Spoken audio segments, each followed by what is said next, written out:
Бүгінгі біздің өтетін тақырыбымыз масштаб. Мысалға бізде өмірде өте үлкен нәрселер бар.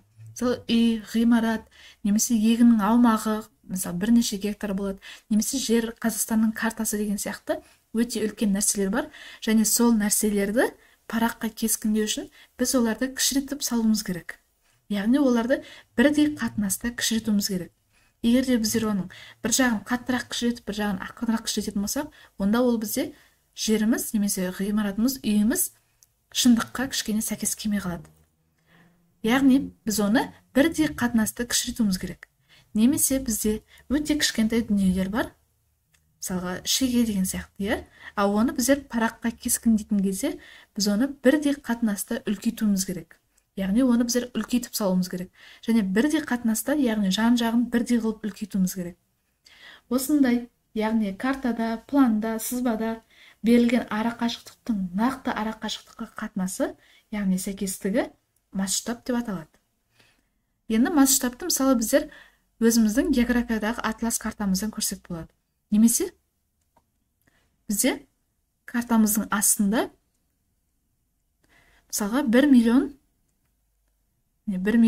сантиметр деп жазылып тұруы мүмкін. Масштабы 1 бөлінген немесе 1 мен 1 миллионның қатынасында деп жазылып тұруы мүмкін. Ал енді бұл бізден нені білдіреді? Яғни біздің шын кәдімгі өміріміздегі 1 миллион сантиметр жер картамызда 1 сантиметр болып берілген. Мына енді сантиметрді мен бірінші метрге айналдырайын. 3 және 1 0, 2 0 алып тастадым. Яғни бізде 10 000 метр жер, немесе километрге айналдырайын. 10 километр. Яғни біздің кәдімгі өміріміздегі 10 километр жерді осы картаға 1 сантиметр қылып кескіндеген. Немесе картада біздер екі қаланың немесе екі ауылдың арасын өлшеген кезде 1 сантиметр болып тұрса, яғни ол бізде егер масштаб осындай болса, шын өмірде 10 километр деген, арақашықтығы 10 километр деген сөз. Оқылуы бізде 1 миллионнан 1, мысалы масштабы 1 миллионнан 1. Енді бізде бұл керісінше үлкен мысалға нәрсені кішірейткен кезде бізде осындай болады. Ал енді бізде керісінше мынандай болуы мүмкін. Кішкентай нәрсені керісінше біздер үлкейтуіміз керек. Ол кезде былай деу мүмкін. 10 сантиметр немесе сантиметрін жазбай 10 мен 1-дің қатынасы және қасына сантиметр деп жазып қою мүмкін. Яғни біздің 10 сантиметр, мысалы параққа 10 сантиметр қылып сызсақ, онда ол бізде кәдімгі өмірде 1 сантиметр деген сөз. Немесе 1 сантиметр шегені біздер 10 сантиметр қылып параққа кескіндедік деген сөз. Яғни масштабтың не екенін түсініңдер. Енді осы сендерге масштабқа берілген есептерді, кітаптағы есептерді шығарып көрсетейін. Бірінші А деңгейінің 220 есебін қарайық. Масштабы мысалы 1 миллионнан 1 болатын картада көрсетілген екі елді мекеннің арақашықтығы 2,5 сантиметр. Яғни бізде масштабымыз осындай. Және бізде картамызда екі елді мекеннің арақашықтығы 2,5 сантиметр болып тұр. Ал олардың шын өмірдегі арақашықтығы қанша деп сұрап тұр. Олардың нақты арақашықтығын табыңдар. Ол кезде біздер мына 2,5-ды екеуіне де көбейтеміз. Сонда бізде басында 1 бөлінген 1 миллион болған. Ал енді оны 2,5-ға көбейтсек, 2,5-ға көбейтеміз. Сонда 1 миллионды 2,5-ға көбейтсек, 25 және қалған нөлдер. Яғни 2 миллион 500 мың сантиметр. Бұл шын өмірден. Бірақ енді біздер екі қаланың арақашықтығын ешқашан сантиметрмен өлшемейміз. Біз оны енді қазір метрге және километрге ауыстырайық. 2 нөлін алып тастайсың, сол кезде метр қалады. Яғни 25 0 0 0 2 нөл алып тастадым, метр қалды. Яғни 25 000 метр. Бірақ біздер көбіне екі елді мекеннің арақашықтығын километрмен өлшейміз. Яғни километрді алып тастау үшін 1 километр жасау үшін 3 нөл алып тастаймыз. Сонда ол бізде 25 километр жер. Яғни екі ауылдың арақашықтығы 25 километр екен. Оның масштабы осындай болатын картаға салған кезде, оның арақашықтығы 2,5 сантиметр көрінеді екен. Ал енді екінші есепте екі қаланың арақашықтығы осындай 1200 километр. Ал масштабы бізде 500 мыңнан 1 болатын картадан осы қалаларды қосатын кесінінің ұзындығын тап. Яғни біздің картамыз осындай масштабта болу керек, ал біздің екі қаланың арақашықтығы осындай. Демек біз картаға қанша сантиметр сызуымыз керек? Ол үшін бірінші қарасыңдар, мынау 1200 километр болып тұр.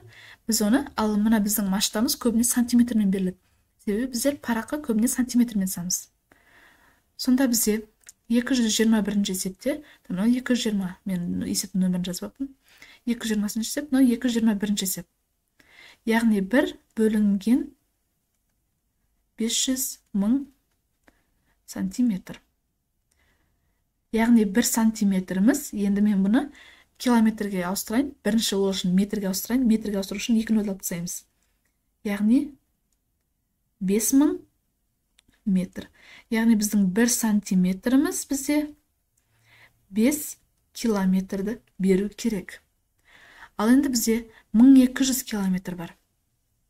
1200 километр бар. Сонда ол қанша сантиметр? Бұл жақта біздер пропорцияны қолдансақ болады, немесе мұны 1200-ді 5-ке бөлсең, және сол бөлген саныңды мына жаққа көбейтесің. Бұлай істесек болады. Бізде 5-ті қаншаға көбейтсек 1200? Ол үшін біздер 1200-ді бөлесің. Бөлесің 5-ке. Сонда 240 болып тұр. Яғни 1-ді көбейтесің 240-қа. Мұна екеуінің мысалы қатынасы, немесе мынау 240 болып тұр ғой. 5-ті 240-қа көбейтсең 1200, яғни 1-ді де 240-қа көбейтсең бізде 240 сантиметр шығады. Мен мына жерге былай жазып қойын. 240 сантиметр. Ал енді немесе пропорция түрін шығарып көрейік. 1200-ді 1-ге көбейтесің, және оны 5-ке бөлесің, тура сол 240-ымыз шығады. Бұл біздің екінші есебіміз. Ал енді Б деңгейінің есептерін шығарайық. Бізде былай деп тұр, картадағы 3 сантиметр жер бетіндегі 150 километрге. Яғни бізде картада 3 сантиметр болып тұр, ал негізгі жерде 150 километр болып тұр. Осының масштабы қандай деп сіздерге осыған ұқсас 4 есеп беріп қойыпты. Яғни 227. 3 сантиметріміз бізде 150 километр болып тұр. Ал біздер масштабта екі жағда сантиметр болу керек. Яғни бізде мына сантиметрді километрге, то есть километрді сантиметрге ауыстырайық. Сонда 3 сантиметріміз бізде 150, яғни километр, кило дегеннің өзі 3 нөлді білдіреді. 3 нөл жазамызда метр болады. Ал енді 3 сантиметріміз демек 150 0 бағана біздер сантиметр метрден алу үшін 2 нөл алып тастадық қой. Ал енді метрді керісінше сантиметрден алу үшін қайттан 2 нөл қосамыз да сантиметр деп жазамыз. Сонда біздің 3 сантиметріміз бұл жерде былай 15 миллион сантиметрге тең болып тұр. Ал енді сонда 1 сантиметріміз қанша болады? Бұны пропорциямен шығарсақ та болады, немесе жаңағы 3-ті 3-ке бөлесің, 15 миллионды 3-ке бөлсең бізде 5 миллион болады. 5 миллион сантиметр. Яғни мына бізде бірінші есептегі масштабымыз бірде, мына енді біздер масштабты соңында жазған кезде сантиметрін жазбаймыз, ол 10-сызда сантиметр. Бізде әрқашан масштаб сантиметрмен беріледі. Яғни бірде 5 миллионнан 1 деп оқысаңдар болады. Бұл бізде біріншісі болатын, ал енді екіншісін көрейік. 5 сантиметр жер бетіндегі 700 километр. Яғни 5, екіншісі 5 сантиметр, ол жер бетіндегі 700 километр. Мұна километрімізді қайттан сантиметрге ауыстыруымыз керек. Бағана бізде 150 болған, енді қарасаңдар 150, артына біздер бірінші мыңдыкін, сосын сантиметрдің 5 нөл тіркейміз. Сонда біздің 5 сантиметріміз тағы 700-ге 5 нөл тіркеп сантиметр деп жазсақ болады. Ал енді сонда 1 сантиметріміз қанша сантиметрге тең жер бетіндегі. Яғни 700 мыңды жоқ, мына жерде 70 миллионды көбейтеміз 1-ге, бөлесің 5-ге. 1-ге көбейтпей қойық, 1-ден 5-ге бөлейік. Сонда 700, 2, 3, 4, 5. Оны бөлесің 5-ге. Сонда бізде, мен мұнан үлкейтейін бұлайны, 14 миллион. Сонда 14, 1, 2, 3, 4, 5, 6 сантиметр. Сонда біздің 1 сантиметріміз жер бетіндегі 14 миллион сантиметр жеріміз бізде 1 сантиметр болып сызылады картаға. Бұл бізде масштабы осында екен. Екінші есебіміздің. Ал енді үшіншісін көрейік. Дециметр және километрмен беріп қойыпты. 45 дециметр жер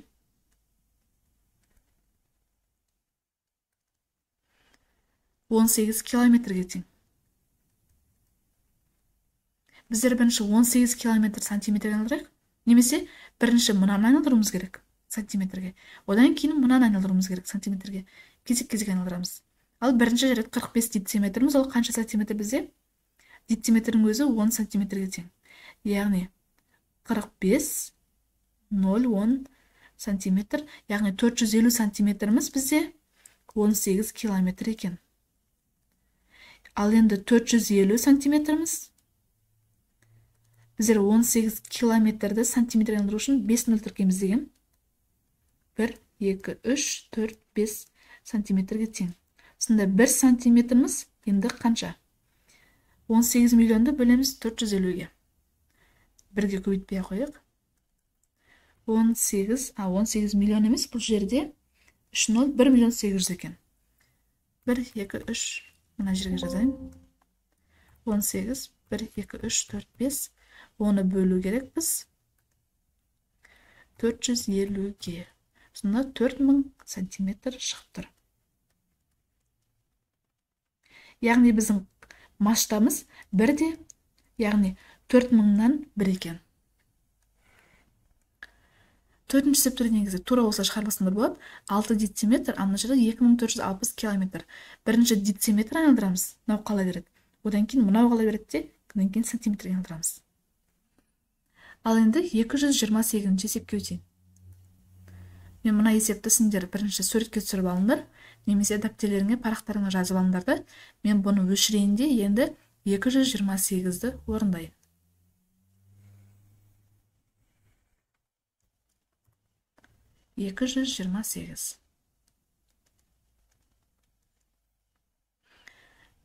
Бестен бір масштабымен салынған суретте тетіктің ұзындығы 8,4 миллиметр. Бірінші, ал енді осы тетікті 1/4 масштабта немесе 3/1 масштабта берілген суреттегі тетіктің нақты ұзындығын таңыңдар. Яғни бізде қазірше 1/5 деген, немесе 5/1 масштабта бізде 8,4 миллиметр болып тұр. Ал мен біз осы, мынау бізде суреттегі ұзындығы. Ал енді біздер шын өмірдегі ұзындығын көрейік. Яғни 1 сантиметріміз бізде 5 сантиметр масштабта. Ал енді қарап тұрсыңдар, мынау бізде миллиметр. Яғни сантиметрді миллиметрге ауыстырайық. Бізде 1 сантиметрде 10 миллиметр бар. Және мынау да сантиметр. Демек 10 миллиметріміз 50 миллиметр болып жазылған. Ал енді бұл бізде мына бөлігі бізде картадағы, мына бөлігі шын өмірдегі. Сонда бұл суреттегі тетіктің ұзындығы, яғни мынау суреттегі тетік, мынау шын өмірдегі ғой. Яғни 8,4 миллиметр мына жерге жазамыз да, шын өмірдегін табамыз. Яғни пропорция 50-ді көбейтеміз 8,4-ге, 50-ді көбейтеміз 8,4-ге, және оны бөлеміз 10-ға. Яғни 42 миллиметр. Шын өмірдегі жаңағы тетіктің ұзындығы 42 миллиметр болып тұр. Енді осы 42 миллиметрді мына басқа масштабқа өзгертейік. Яғни бізде екінші масштабымыз, бірінші есептегі мына масштабымыз 1/4. Яғни 4 сантиметр. Сонда 1 сантиметріміз 10 миллиметр. Так, және 4 сантиметріміз 40 миллиметр. Ал енді біздер 40 миллиметрімізді 10 миллиметр қылып тұсамыз, ал бізде 42 миллиметр болып тұр. Біздің нәрсеміз, яғни тетігіміз. Оны біздер картаға қанша қылып сызуымыз керек. Яғни қайтадан пропорция. 10-ды көбейтеміз 42-ке, оны бөлеміз 40-қа. 10-ды 42 көбейтсең бізде 420 екен білесіңдер. Енді оны бөлейік 40-қа. Сонда 10,5 миллиметр болады екен.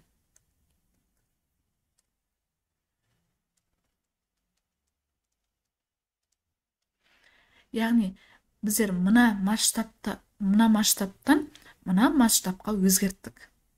Енді келесі масштабқа 3 бөлінген 1 масштабымен дейді.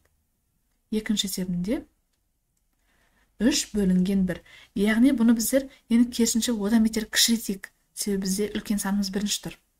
Яғни 30 миллиметрді біз сызуымыз керек 10 миллиметр қылып.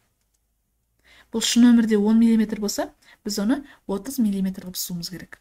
Енді біз керісінше үлкейтіп жатырмыз. Ал шын өмірде бізде 42 миллиметр болғандықтан біз оны картаға қалай сызамыз. Сонда 42-ні көбейтеміз 30-ға, оны бөлеміз 10-ға, сонда 126 миллиметр болады екен.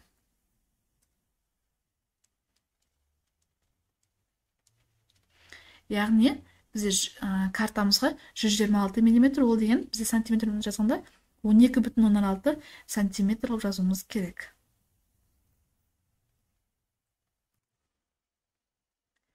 Бұл біз 228 есеп, енді 229. Мен бұны өшірмейік, 229-ы астына жаза салайын.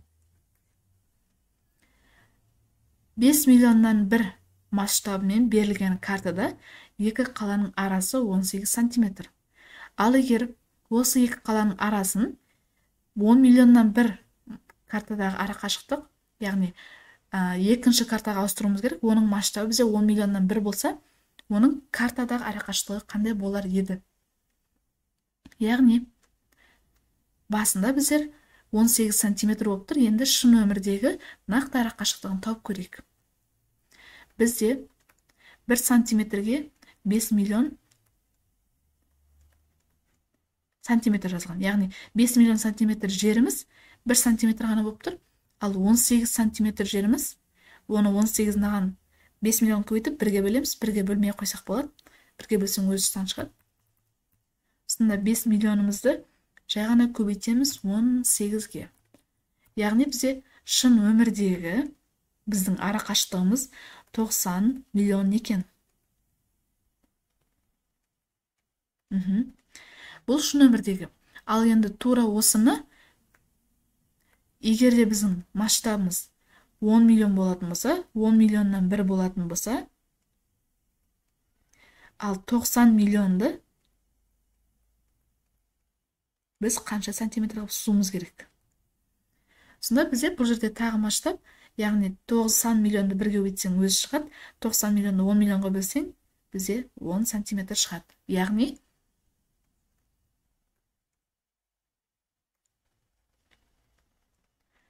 10 сантиметр болады екен. Сантиметр жазбай қойын жарайды. Сонда біздер басында бізде 5 миллионнан 1 болған кезде ара қашықтығымыз, то есть неміз, қатынасымыз, масштабымыз. Онда біздер оны 18 сантиметр қылып сызуымыз керек болған. Ал енді біздер масштабымызды 10 миллионнан 1 деген кезде, демек біз оны 10 сантиметр етіп жазуымыз керек. Бұл біз 229 есеп, ал енді С деңгейінің бір есебі бар екен, 234 есеп. Мына жерде жоқ, 10 емес 9 екен ғой. 90 миллионды 10 миллионға бөлсек 9 болады. Яғни 9 сантиметр қылып жазуымыз керек. Немесе бұл жерде былай істесеңдер болады. Мынау бізде қатынасымыз басында 5 миллион еді. Енді оны 2 есе үлкейттік, немесе 2 есе кішірейттік десек болады. Яғни бізде 5 миллион еді, 5 миллион жеріміз 1 сантиметр еді, енді керісінше 10 миллион жеріміз 1 сантиметр болды. Яғни оны 2 есе кішірейтіп тұрмыз, демек мына 18 сантиметрімізде 2-ге кішірейтіп тұрмыз деген сияқты басқаша жолмен тапсақ болады. Ал енді 234-ші есеп. Мен мынаны өшіріп тастайын. Сендер скриншот жасап алыңдар, одан кейін парақтарыңа немесе дәптерлеріңе жазып алыңдар. Түсінбеген жерлеріңді және түсінбеген есептеріңді комментарияға жазсаңдар болады. Осылай талқылайтын боламыз. Енді 234-ші есепте жер телімінің планы, яғни жоспары 1:600 масштабымен жасалған. Қажет өлшемдерді жасап, жер телімінің периметр және ауданын есептеңдер. Бұл жерде енді жер телімі, яғни біздің жерімізді үстінен қарағанда осындай масштабпен жасалған екен.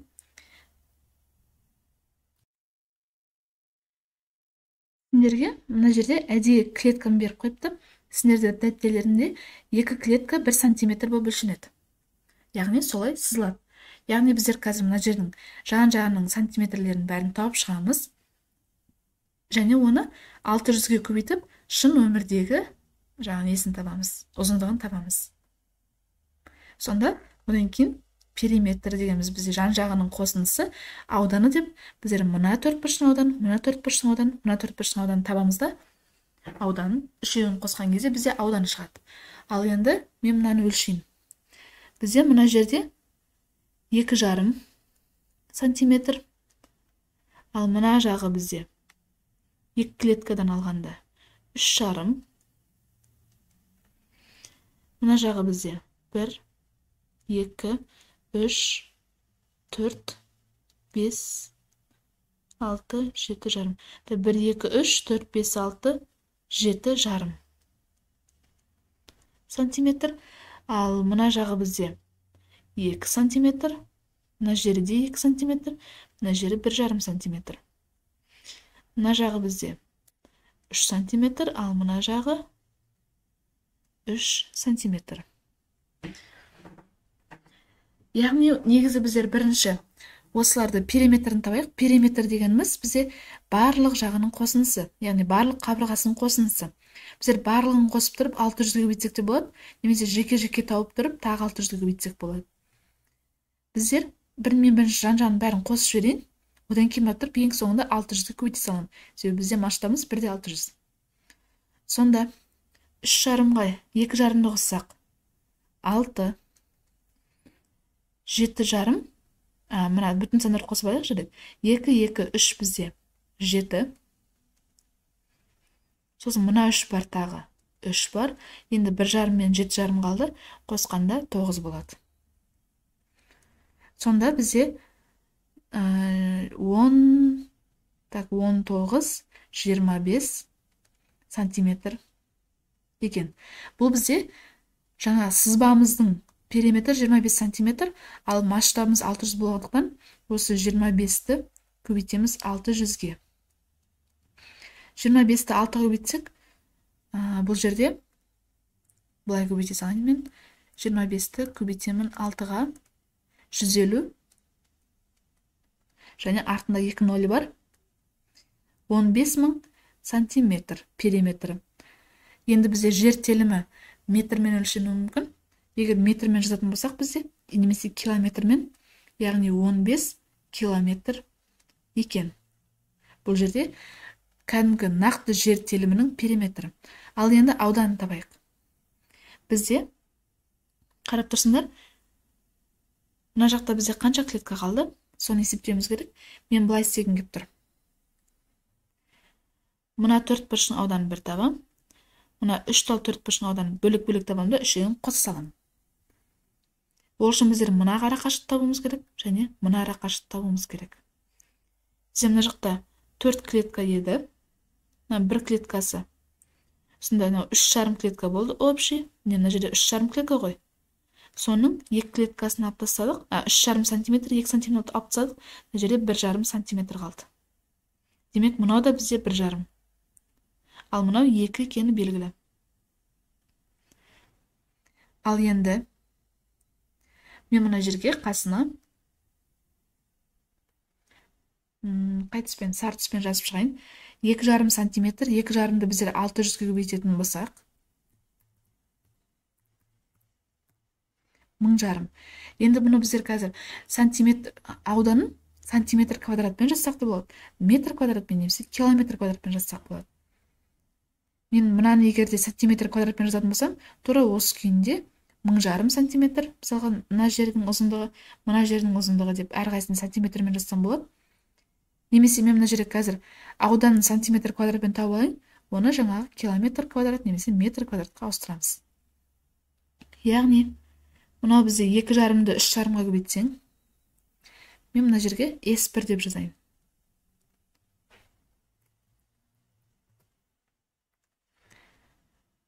S1 мынау S2, мынау S3.